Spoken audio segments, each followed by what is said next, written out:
The German Democratic Republic, or East Germany, had a rough start. The devastation of the war, the Allied occupation, an abrupt and idealistic turn towards socialism. Despite all this, the GDR became the most important economy in the Soviet sphere, the crown jewel of Comecon.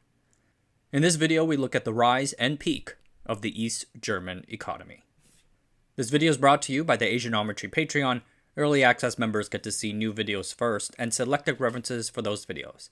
Early access really helps me a lot, and I appreciate every pledge. Really thank you, and on with the show. Let us begin with the beginning. After the war, the German Third Reich's eastern regions of Silesia and East Prussia were ceded to Poland and the Soviet Union. Thus, the Soviet occupation zone in the GDR actually covered what had been the Third Reich's central regions. Some parts of this area were quite industrialized, and in some cases, even technologically advanced. For instance, the city of Berlin. While the areas surrounding the city were quite rural, the GDR had much of Berlin's industrial structures, including 80% of the country's office machinery and tool industries. South of Berlin, the GDR also had a significant industrial cluster. This was especially the case in chemicals. One of the world's biggest chemical plants, Luna Werke, was in the GDR. This chemical plant and others near it would become the GDR's industrial heart, producing plentiful amounts of fertilizers, dyes, synthetic rubber, and more. And near this chemical cluster was the city of Jena and the East German half of its world-class company Carl Zeiss. Despite major losses in personnel and equipment, Zeiss remained a formidable player in optics. Germany's other major company, Siemens, was largely relocated out of Berlin to Munich by its top managers. One major issue, however, was that there was no easy access to the energy and raw goods needed to run this industrial juggernaut. The country had no oil, some coal, and uranium. But the Soviets claimed that uranium for their own nuclear programs, selling the excess back to the GDR, and the coal was not particularly high quality, generating little heat and a lot of pollution. Measured by gross value of equipment, East Germany actually had more equipment in 1944 than they did in 1936. This was because of massive infrastructure buildup during the war, as well as the fact that fighting on the ground and Allied bombing had not been so intense in East German lands. But much of this equipment was hauled off as war booty.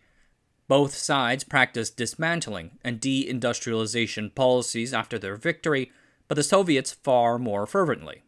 Its actual intensity remains debated, but estimates generally say about 30% of the capital stock was taken back to the Soviet Union. Some industries had it harder. For example, machine tools lost over 50%, optics 65%, and electrical 60%. This massive technological transfer played a critical role in the development of Soviet technology. The Soviet officers chose advanced technologies, dismantled them well, and put them to good use once back home in the Soviet Union. The Soviets also took home human capital in a secret operation. The Soviets ended up recruiting, quote-unquote, over 3,000 specialists, scientists, technicians, assistants, plus their families across a broad range of technologies. And on top of all that, there were reparations. Until 1953, East Germany had to pay up to 15% of their total gross national income to the Soviet Union as reparations. Contrast this with the Marshall Plan, which poured hundreds of millions of dollars to rebuild West Germany, and you can see how the two countries immediately diverged. The Germany during the war had run its war economy using forced labor. Those laborers left after the war ended. Refugees and returning German soldiers helped make up some of the labor gap, but shortages persisted, especially in food. In the first 2 years after the war's end, average daily caloric intake for manual laborers was just 65% of the recommended daily total. Absentee rates were over 20% because workers often left to forage for food.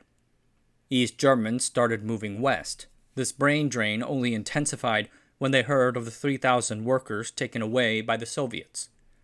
Educated workers only made up a minority of the migrants moving to West Germany. Most of them were farmers or laborers, but educated workers were more likely to stay in West Germany and not come back. This worsened a core problem with the East German economy, a struggle to rebuild technological competences. By the end of the war, The Reich was already very behind in the rest of the world in terms of technological innovation. And that was before the brain drain and the Soviet appropriations of equipment. Moreover, there was a dearth of funding for R&D in sciences, plus many of the universities and corporate R&D locations were in West Germany. All this translates to a technological lag that would persist throughout the GDR's history and keep its workers from being more productive. At the start, the Soviets and their German Communist Party partners, the SED, did not have an overarching plan for the country. However, they did agree that changes were necessary to prevent a return of German militarism. The existing structure of elites needed to be torn down and rebuilt. So they embarked on a series of land reforms, confiscating land from the big landowners and redistributing small plots to new farmers. The new owners can keep that land so long as they worked it. Such land reforms usually do quite well, but out in the fields, the new farmers suffered from inexperience, labor shortages, corruption, and missing equipment taken away by the Soviets. At the same time, the SED started pressuring all the remaining farmers to join massive collective farms, LPGs. In an LPG, land, tools, and even animals are shared amongst the group, overseen by a party official. As you might guess, this was not too popular. Tensions between the farmers and the political class in Berlin simmered for many years. The Soviets also nationalized some of the country's biggest factories and businesses, creating Soviet joint stock companies. A third of the country's industrial output became the direct owned property of the Soviet Union. It was only because of this that the dismantling of factories and industrial sites finally stopped. The Soviets apparently thought it'd be more profitable to leave them as they were. The end of the Berlin blockade and airlift solidified the divisions between East and West. With that, the West and East German republics were officially founded, recognized by their respective allies. Shortly thereafter, the ruling Communist SED Party and its first secretary Walter Ulbricht set ambitious economic goals to vastly increase output and accelerate socialism. This was partly to generate enough wealth and output to pay the Soviets their onerous reparations, but also because the party recognized that the presence of West Germany fundamentally challenged their own legitimacy to rule. Plans towards socialism had to be accelerated. The SED's economic strategy felt distinctly Asian. The government would suppress capital for personal consumption and instead funnel that into investment, building new factories, roads, and infrastructure. This meant rationing goods like linens, meat, sugar, electricity, and so on. In 1952, personal consumption in the GDR was just 44% of national income. In West Germany, that was 58%. But the economy struggled, in part due to the aforementioned low labor productivity, so the SED passed Order 234. Its goal was to raise productivity by getting people to work harder. There were some carrots, a hot lunch and shoes, for instance, and some sticks, withdrawal of ration cards, and deployment to a bomb-clearing site, for instance. But what irritated the workers the most was the return of piecework wages and punch clocks, something supposedly banished to the capitalist past. So imagine the situation for the ordinary East German worker. Rationing for all the things they need, including food. Shortages led to food riots in the autumn of 1952 in Leipzig and Dresden. A longer and harder work week for wages that were not always paid on time, and the inability to complain about any of this due to withdrawals in civil liberties. Meanwhile, East Berliners can easily stroll into West Berlin at the time. There you can see TVs and record players in the shops, and West Germans getting richer, in part thanks to the boom of the Korean War. How can the people accept communist rule when its deficiencies are so starkly clear? The number of East Germans fleeing the country surged from 166,000 in 1951 to 182,000 in 1952. The SED only pushed harder on the country's Sovietization, collectivizing more agriculture and nationalizing more industry. The GDR also instituted military service for all men between ages of 18 and 24. The GDR did ask the Soviets for economic aid, but the Soviets had many mouths to feed. It was not just East Germany in a terrible state. Many other Soviet satellite countries were suffering too. For example, Hungary, where the Hungarian Communist Party leader Matyas Rákosi was pushing through an irresponsible Stalinization program that emphasized steel plants over food and caused 1 million people to be persecuted. Then, Stalin died. As a power struggle played out in the Soviet Union, the Communist Party sent someone to review the situation in April 1953. To their horror, they found that nearly 500,000 East Germans had already fled to the West. Furthermore, this included nearly 3,000 SED party members in the first few months of 1953. When even the party members are leaving, you know it is bad. Lavrenti Beria, the former head of the NKVD and the Soviet leader after Stalin's death, pinned blame on Ulbricht and his rapid industrialization policies. Beria pushed for reforms, including Ulbricht's removal and a possible reunified Germany.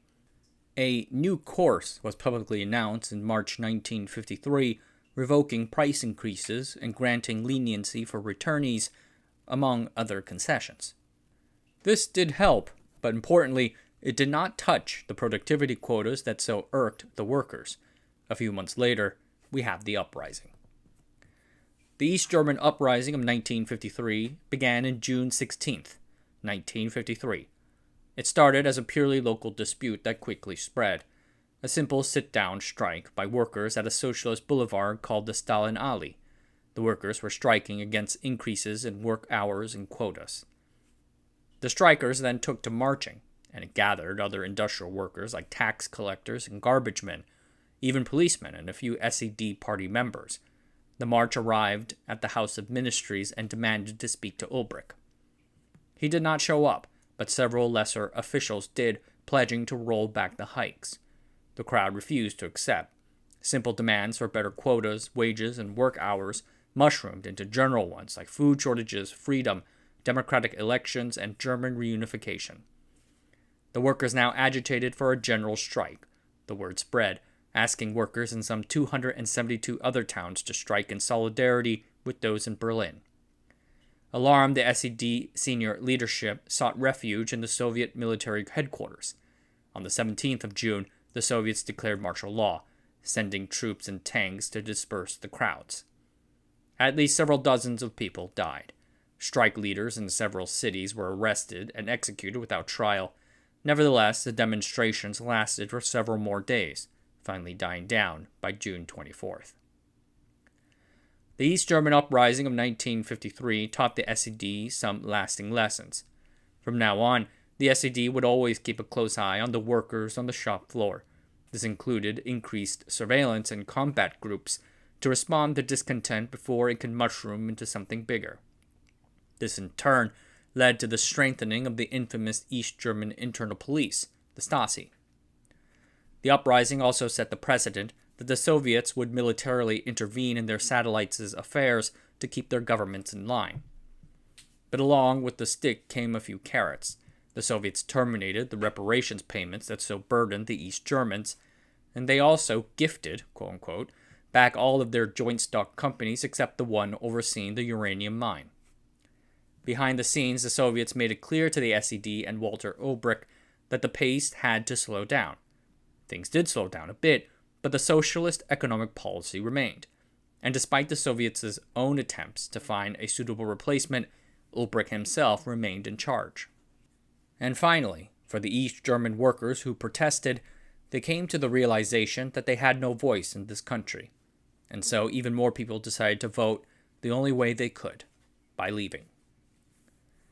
Things improved a bit, but in 1956 came the Hungarian Revolution, another uprising violently put down by the Soviets.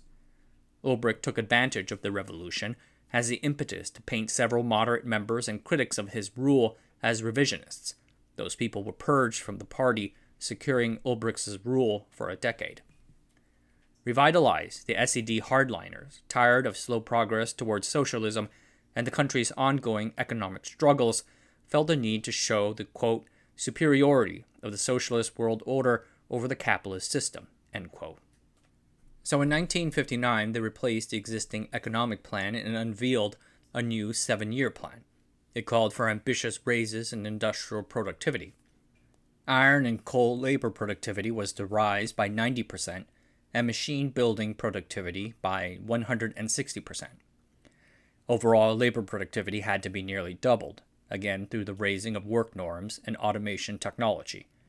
Formerly private, independent craft businesses had new taxes and regulations levied to force them to join massive artisan collectives.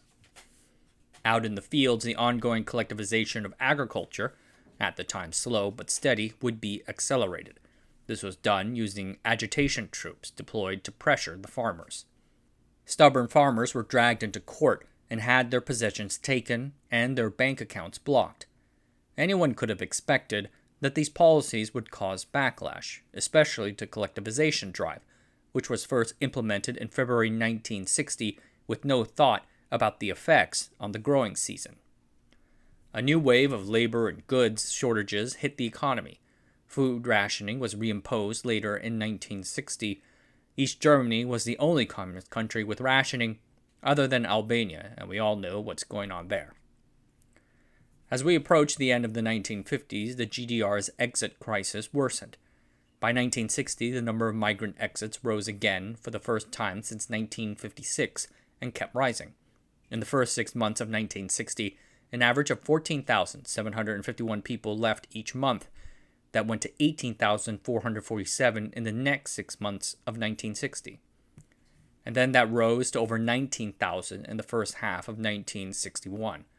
Tightening restrictions only caused more people to leave, as they correctly felt like the window was closing. This eventually led to the Second Berlin Crisis.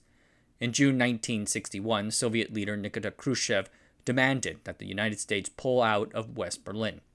Tensions between the two superpowers ramped up to new levels. There were no breakthroughs, so in August 1961, Walter Ulbricht decided to build the Berlin Wall. The Berlin Wall stood as a symbol of the GDR's lack of freedoms, but nevertheless, it succeeded in cutting the flow of migrants to the west, and it also showed the people that the SED was here to stay. The Berlin Wall stabilized the GDR, but the SED still had to figure out a way to generate economic growth.